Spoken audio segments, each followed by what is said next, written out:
ST bus station ખાતે સ્વચ્છતા જાગૃતિ rally યોજાઈ હતી। તારીખ 26 સપ્ટેમ્બર 2025 શુક્રવારના રોજ બપોરે 1 વાગ્યે તળાજા એસટી બસ સ્ટેશન ખાતે એક સ્વચ્છતા જાગૃતિ રેલીનું આયોજન કરવામાં આવ્યું હતું। આ રેલીમાં કેન્દ્રવર્તી શાળા નંબર 3ના વિદ્યાર્થીઓએ ઉત્સાહપૂર્વક ભાગ લીધો અને સ્વચ્છતા ભારત અભિયાન સંદેશ લોકો સુધી પહોંચાડ્યો હતો। જેમાં આ કાર્યક્રમમાં તળાજા એસટી બસ સ્ટેશનના મેનેજર પ્રજ્ઞાબેન વ્યાસ સહિત સ્ટાફના સભ્યોએ પણ ઉત્સાહપૂર્વક ભાગ લીધો।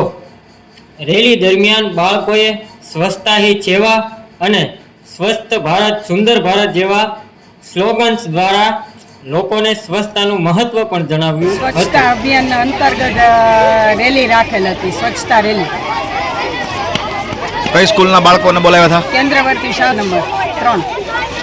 આ સ્વચ્છ અભિયાનનો હેતુ શું હેતુ?